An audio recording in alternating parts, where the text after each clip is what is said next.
Hi, are you ready? Hello, how are you? Okay, the word that we are going to read today is David's prayer. The guy who slew Goliath, the giant, the one who became king of Israel. Now, let's take a look at First Chronicles chapter 17. First Chronicles chapter 17. And let's read from verse 16. Then King David went in and sat before the Lord. And he said, what did he do? King David sat before the Lord. Now don't just brush that aside or skip it. There is something to it. Want to know what it is? Well, you notice it says King David.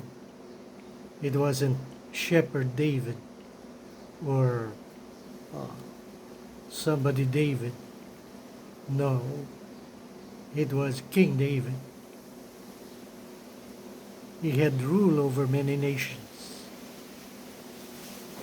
He was the ruler of Israel. All right?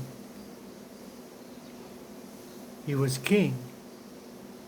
But now he sat before the Lord.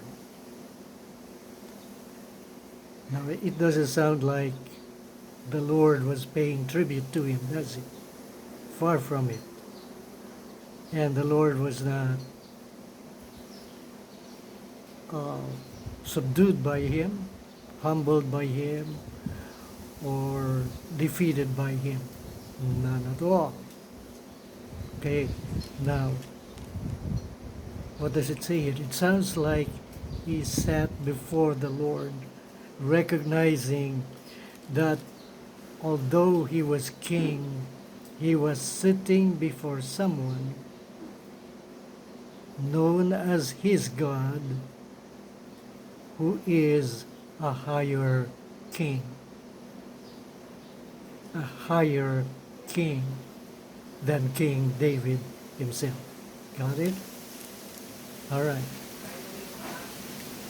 Now, notice the first thing he said when he sat before the Lord. He said this, "Who am I, O Lord God, and what is my family that you have brought me this far?" I'll read that again. Who am I, O Lord God, and what is my family that you have brought me this far? Did you notice that? First, who am I? Right? Now, far from it that he didn't know who he was. Of course, he knew who he was. He knew he was a shepherd boy. He fought Goliath and won. And then he became popular. And Saul became king. And after Saul, he became king. David became king. He knew that. Now he sits before the Lord and he says, "Who am I?"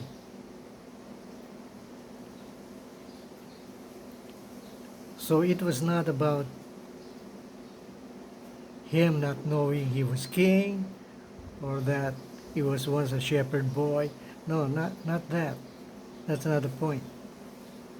So why was he asking, "Who am I?" Well, it looks like it is this. He was asking, "Who am I?" because he was asking, what is it in me? Is there something in me? Is there something precious, valuable, something strong, something wonderful, marvelous, awesome. What is it in me? Who am I, O Lord? What he was saying was this: I don't think much of myself. So in that sense, he was kind of humble, feeling humble, when he said, who am I, O Lord? In other words, I don't really think much of myself. But Lord, how come you brought me this far? You see that? That's the tone of that message. I don't think much of myself. But God, you brought me this far. How far? Well, he knew his humble beginnings. As we said, he was once a plain shepherd. Then he knew that it wasn't he who brought him to the position of king. He knew it was God who brought him there. Got it? So he had a heart full of thanksgiving, full of gratitude, a heart that did not fail to recognize and honor the God who put him on that throne. Got it? Now that question doesn't really just apply to that generation. Not just to David, his family, or to the generation of King David at that time. That question, who am I that you have brought me this far, is a question that also rings loud and echoes through the corridors of time to this generation. Have you ever asked that question to the Lord? Have you ever succeeded in doing anything? Maybe you got a brand new car or a brand new house, or you bought a large property, or you put in, you got paid several millions and you deposited them in the bank. And yet looking back, you thought, well, I wonder how this happened. It never occurred to me, not even once, that I could own this property, that I could have so much deposit in the bank. And look at me, I'm healthy and strong at my age. Have you ever thought that way? Have you ever felt so thankful to the Lord? Looking back, you could not even imagine for the life of you that you could get to that place where you are now. Right? Maybe you now have 4 cars. Who knows? Before you didn't even have a car. You commuted to go to office, to go to work, to meet a friend, to go to the mall, to go anywhere. You were a commuter. But now you have 4 cars, even more. And you have millions in your bank account. Then you have got such a nice family. And for the life of you, you wouldn't have known how to lead them, or how to be a good father of the family, or a good mother of the family. No. You didn't go through school earning a certificate on motherhood or fatherhood. No, you weren't trained for that. But guess what?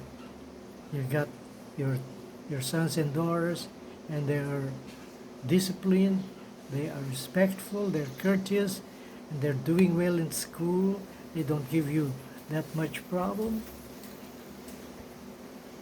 And you say, God, I feel so blessed, not of my own making.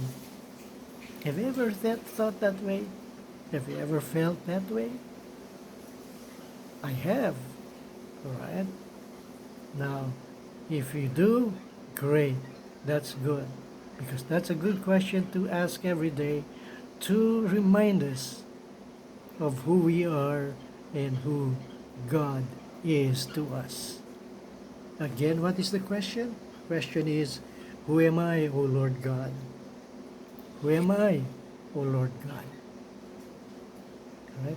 Next, he said, and my family. Why did he mention his family?